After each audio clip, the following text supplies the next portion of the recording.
My name is JT, and this is a story about how I built my homestead.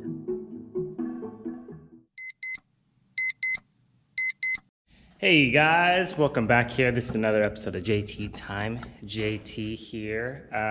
It's a Sunday morning, really early, 8 a.m. start for me. I'll probably be here till about maybe 12 or 1 p.m. But let me show you what I have planned today. We're gonna be doing a lot of little things, kind of tidying up the house and just kind of getting everything prepped essentially. But I have a laundry list of items that I want to do today. They're all little things. They're not really major projects or anything like that. So it'd be a nice variety video is what I'm probably going to call this one. But let's go ahead and go down the order. I may not do it in this order. Let me just see what I end up doing. But right now, I know the first thing I'm going to do is I want to plant some stuff in the garden. So let's see here, it's middle of July right now. And I've been doing some reading, of course. I do a lot of reading and YouTubing, other channels.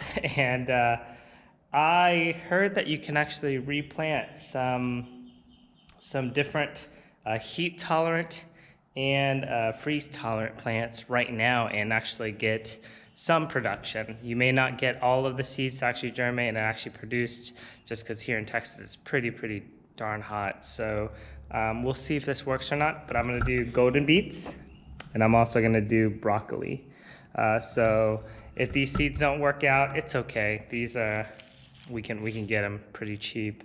Again, whenever winter season comes into play, which is probably about September, October anyways.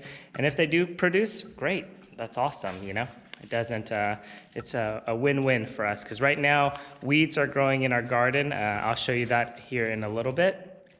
And I just want to plant something there so that we're using the raised bed that's there, and it's not being infested with weeds, because every single week that I come back, I have to pluck all the weeds out. So I got some stuff in the mail. Let me see if I can open this up so y'all can see it.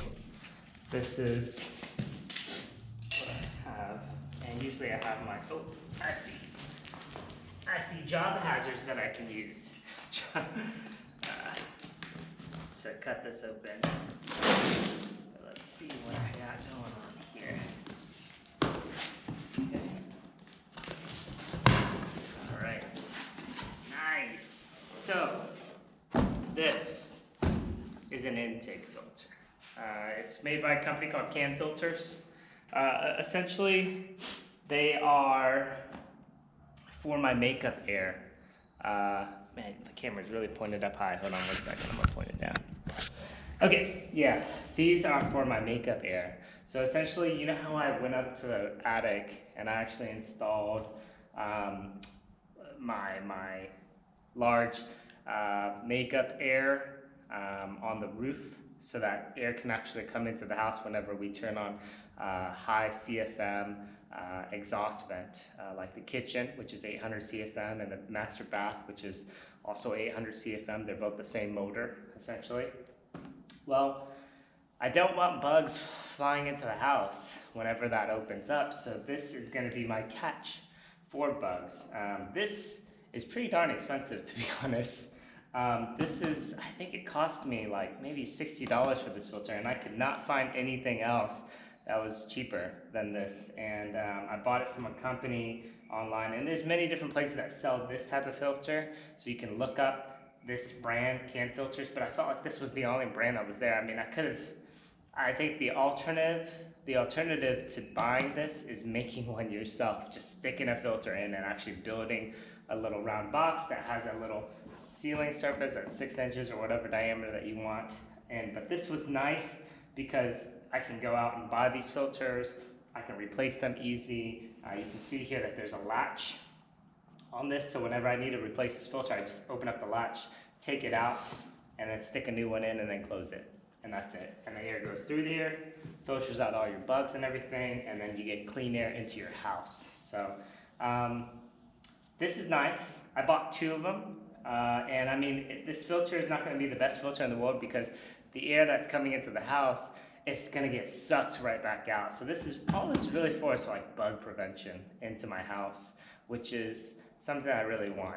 I don't want bugs to come into the house. I think the one that we're renting right now, we have a fly problem. So there's a lot of flies flying into the house right now, and I don't know where they're coming from. And I'm just lazy to go seal up everything, every crevice to keep them from coming in. But this house, I definitely don't want that problem, especially because my wife and I cook a lot. So it attracts a lot of bugs that smell our delicious food. So I'm gonna go ahead and screw this up. I think I'm gonna find a location to screw it that's ideal, and that way I can tie into it later on whenever I'm ready to do my makeup air tie-up. So we're gonna knock that out. Also, we are gonna be doing sheetrock soon, so in preparation for that, this door right here, or it looks like a door, it's built like a door, right? It has a header on it, and it's framed out. That's actually, you're looking into the closet, but why do we have a door that's going into the closet? It's because it's not a door. My brother-in-law is bringing me my nail gun today, and I let him borrow it because he was using it for a fence. But pretty much I have this Douglas fir that we use to fur up the ceiling in our entryway, and there's a lot of leftover Douglas fir, which is kind of tongue and groove style. It's almost like shiplap, not quite shiplap, but yeah, I guess. I don't know the technical meaning of shiplap. Maybe it means tongue and groove. I don't know. But it looks nice, so it'll be a nice touch.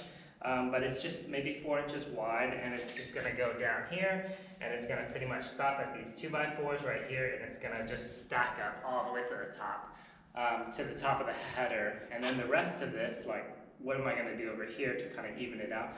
I'm just gonna put maybe some plywood or something right there, like cut it out and just plywood this entire side. And then that way you have something to put your sheetrock on that's flush. So I'm gonna do that. Not the plywood side, just this. It's gonna be real quick. I got my miter saw, so it's just real quick cuts. Got my nail gun, so it's just gonna nail gun into it. And that's pretty much it for this project. Let's see what else we got going on. So I told you about the planting, told you about the door, the filter. Let's see, we're heading out into the garage now. So I got these 2 containers here that I'm not using. So I'm actually gonna cut the lids off this container, cut the lid off this one as well, and I'm gonna use them as garbage bins. You know, I got this garbage that's sitting out here. It's been sitting out here for a while now, and I've been trying to figure out a way to throw it all away. So having a bin would be nice. I do plan on getting a dumpster bin soon for the house, since we're gonna be rolling through some key scopes very quickly. So dumpster bin is very convenient, but having these bins out for the contractors is nice too, because then they can come in and throw their food in it and stuff like that. That way I don't have a mess here at the house. So yeah, let me get through that, and if we finish all that scope, then maybe it's back to removing those fire blocking that I did in the house. So let me see where I get. Let me just go ahead and work on the garden for a little bit, and I'll meet you guys over there. All right, see y'all real soon. All right, so this is what I mean by a lot of weeds in the garden. I got a bunch of stuff that's just growing in that I don't really care for. So I'm just gonna pick it all out. And this is probably pointless because they just grow back so quickly. But at least if I can possibly get some stuff in here to grow these weed seeds that just blow in, or they just come in, will stop growing as diligently.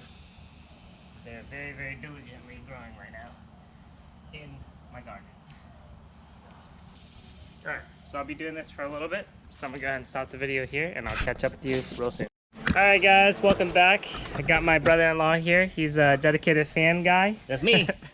And just to give you all a quick update, we've been chatting, so I haven't really been giving you guys updates like I should. Sorry. But I pretty much planted beets all here in rows, and then I kind of split it in half, so half of it cuts off here, so that's all beets. I'm hoping I get something from that. And then this half of it is going to be broccoli. I probably overplanted in terms of spacing, but we'll see what comes up and what doesn't come up. It's pretty miserable here in Southeast Texas, so I really don't think that the plants are going to thrive as much as they should, but at least hopefully they grow in some, and I don't end up in a situation where I have a bunch of weeds that I have to pick up. So we'll see. Fingers crossed that happens. But we're set up now to go ahead and do the cedar that I wanted to do here. So what I did is I pretty much am going to nail it from here to here, which is about, I think it ended up being about 40 inches, yeah. So they're gonna span from this board to this board pretty much. And I wanna keep this board exposed because this board will be the board that I'll use to nail my plywood on the actual frame to kind of keep it even. And that way I have a nice surface to hit or nail the sheetrock onto. And let me show you why I'm choosing to go to this board instead of this one right here as well. So the reason why I want to go to this board and not all the way to this wall is because the thickness of the cedar is like maybe half an inch or so. So if you go half inch, you're going to be eating up into this much of the wood that you would nail your sheetrock into or screw your sheetrock into. And I don't want to do that to the sheetrock. I'd rather the sheetrock go all the way to the back. So I'm going to expose this wood on purpose so that the sheetrock people can actually go, or if I do sheetrock, can actually go all the way to this piece of wood right here, and then they'll have a space to screw in, and then this next piece of sheetrock will come and pretty much cover up that one, so you'll kind of lap the two, and I think that's gonna work a lot better than if I were to take it all the way to the end. So let me go ahead and set up to cut the 40-inch pieces, and we're just gonna do a few and then start nailing them in pretty much. So I'll see you soon, all right? Hey guys, all right, so this is my setup that I have here. I got the wood. I have, this is pretty much just cedar planks. They're I think 5.5 inches each. I got the setup right there for the boards to cut pretty much with my miter saw. And then the way I'm gonna measure it out is I'm gonna try to get a stopper so I can just auto measure all these out. But if I can't, then I'm at least just going to, try to figure out a way to do this quicker because this 8 pieces I should be able to cut really fast. But here I'll show you how I mark my boards. I mark it with a knife just because it's a little bit quicker pretty much, or not quicker, but it's more accurate. So I'm gonna mark it right there. All right, here we go. And then bring it down. Okay, and then hold on 1 second. And then we'll just start rolling through. So enjoy the show, guys.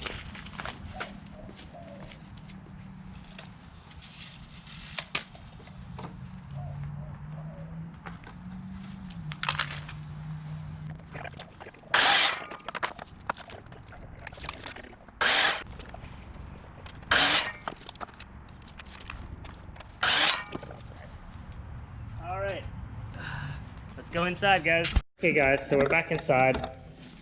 Let me show y'all what we plan on doing. We're gonna be putting it pretty much up against this board right here. And then this one's gonna be up right here. So there's that gap that I was talking to you about right here as well. That's where the sheetrock's gonna go against here. And then we'll have another piece here. So there will be a little bit of a gap here, but they'll just tape and float all this off. So that's fine. Not a concern for me. As far as like elevation goes, my floors are double based with two 2x4s. So the floors are gonna go on top of 2x4s that are screeded. So I'm gonna start this pretty much above the second 2x4, and I hope that's the right choice. If not, I can always stick another one underneath it later on, or I can figure out a way to cover up this little gap that I'm creating here. But for now, I don't want to put it flush because I'm worried if I put it flush on the floor, that's gonna create challenges for my my floor. Actually, will it create challenges for my floor? I don't think it will. I think I'm gonna just put it on the floor. Yeah, let's just do that. Because they'll just have wood over here and wood over there. It doesn't need to be continuous. Okay, yeah, that's gonna make my life easier. And then this does need to be level, so we're gonna get a level to level it out. So let me go ahead and get a level, and then we'll start nailing this up. Okay, I think this is a pretty good shot of what we're gonna be working on here. I got the nail gun set up. This is just a brad nailer, nothing fancy. I think it's a, let's see, how many gauges is it? It's a 12 gauge, no, 1.2 millimeter gauge. I'm doing probably about an inch of length, and my operating pressure is about maybe 90 PSI is what I kind of liked. And I usually shoot one just to see how it works. But we've already measured out the floor in terms of level. It does need to be lifted up just a hair on the left-hand side. So we're gonna nail in the right-hand side first and then lift up the left-hand side. So let's go ahead and line this up. All right.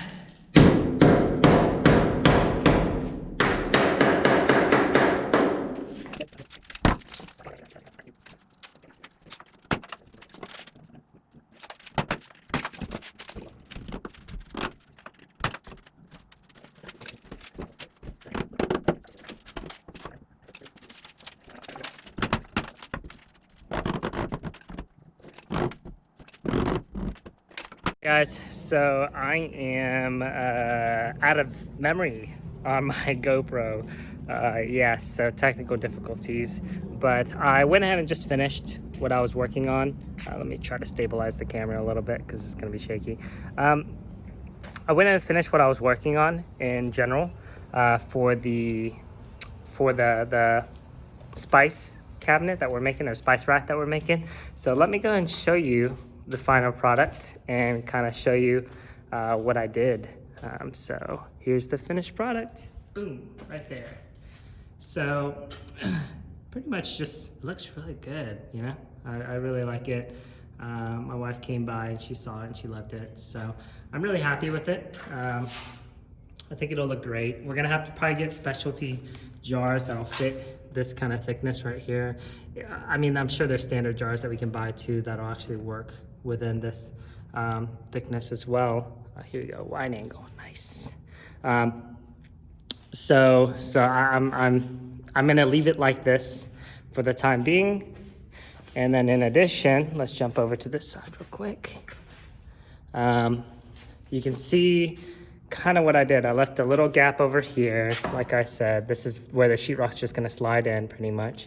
And then the other sheetrock's gonna bat up right there. And then for the rest of it, this little L shape right here, that's all gonna be plywood that is pretty much this thickness right here is what I'm shooting for.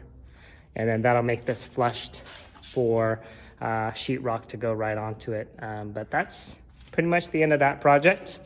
I'm gonna go ahead and cut my, let's see, let's go out here. I'm gonna go ahead and cut the little trash bins that I have.